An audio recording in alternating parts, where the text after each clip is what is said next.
ਅਸੀਂ ਜੀ ਇੰਡੀਆ ਪੰਜਾਬ ਚੜ੍ਹਦੇ ਪੰਜਾਬ ਵੱਲ ਇੰਡੀਆ ਤੋਂ ਆਏ ਹਾਂ। ਸਾਡਾ ਮੇਰਾ ਤੀਸਰਾ ਗੇੜਾ ਹੈ 19 ਚ 21 ਚ ਤੇ 25 ਚ ਹੁਣ ਮੌਕਾ ਦਿੱਤਾ ਹੈ ਤੇ 3 ਵਾਰੀ ਮੈਂ ਪਾਕਿਸਤਾਨ ਦੇ ਵਿੱਚ ਆਇਆ। ਬਹੁਤ ਵਧੀਆ ਲੱਗਿਆ, ਮਨ ਨੂੰ ਖੁਸ਼ੀ ਹੋਈ ਹੈ ਵੀ ਐਤਕੀ ਸਰਕਾਰਾਂ ਨੇ ਖੁੱਲ੍ਹ ਕੇ ਵੀਜ਼ੇ ਦਿੱਤੇ ਨੇ।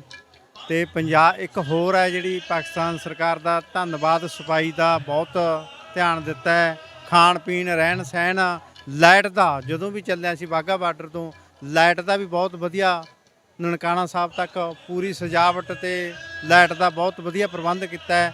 ਅਸੀਂ ਪਾਕਿਸਤਾਨ ਸਰਕਾਰ ਦਾ ਤਹਿ ਦਿਲੋਂ ਧੰਨਵਾਦ ਕਰਦੇ ਹਾਂ। ਜਿਹੜਾ ਕਰਤਾਰਪੁਰ ਦਾ ਅਸੀਂ ਮੰਗ ਕਰਦੇ ਨੇ ਲੋਕ, ਕੋਈ ਬਿਰਧ ਦੇ ਲੋਕ ਵਿਚਾਰੇ ਆਉਂਦੇ ਚਾਹਵਾਨ ਨੇ, ਉਹਨਾਂ ਨੂੰ ਆਧਾਰ ਕਾਰਡ ਤੇ ਅਸੀਂ ਦੋਵੇਂ ਸਰਕਾਰਾਂ ਨੂੰ ਅਪੀਲ ਕਰਨਾ ਚਾਹੁੰਦੇ ਹਾਂ ਵੀ ਉਹਨਾਂ ਨੂੰ ਆਧਾਰ ਕਾਰਡ ਤੇ ਵੀਜ਼ਾ ਦਿੱਤਾ ਜਾਵੇ।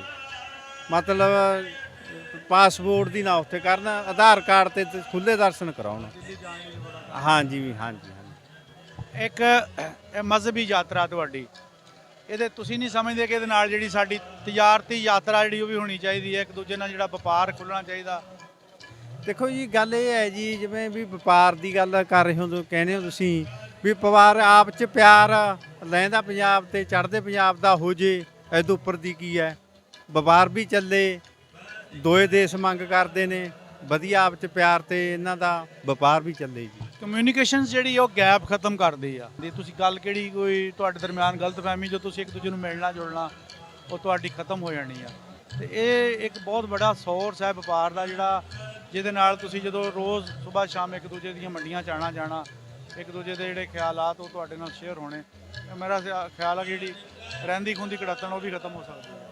ਅੱਜ ਤਾਂ ਇਹੀ ਕਹਿਣੇ ਜੀ, ਜਿਹੜੇ ਲੋਕ ਨੇ ਜੀ ਉਹਨਾਂ ਦਾ ਤਾਂ ਆਪ 'ਚ ਉਹ ਤਾਂ ਚਾਹੁੰਦੇ ਨੇ ਸਾਨੂੰ ਜਿੰਨੇ ਵੀ ਗੁਰਧਾਮ ਵਿਛੜੇ ਨੇ ਆਪ 'ਚ ਉਹਨਾਂ ਦਾ ਆਪ 'ਚ ਪਿਆਰ ਤੇ ਵਪਾਰ ਚੱਲਣਾ ਚਾਹੀਦਾ ਹੈ। ਤੇ ਦੋਏ ਪਾਸੇ ਲੋਕਾਂ ਦੀ ਮੰਗ ਇਹੀ ਹੈ। ਬਾਕੀ ਸਰਕਾਰਾਂ ਨੂੰ ਵੀ ਅਪੀਲ ਕਰਦੇ ਹਾਂ ਜੀ, ਖੁੱਲ੍ਹੇ ਰਸਤੇ ਹੋਣੇ ਚਾਹੀਦੇ ਨੇ, ਵਪਾਰ ਚੱਲਣਾ ਚਾਹੀਦਾ ਹੈ, ਆਪ 'ਚ ਇਹਨਾਂ ਦਾ ਭਾਈਚਾਰੇ ਦਾ ਆਪਣਾ ਸਾਂਝ ਵਧੇ ਜੀ।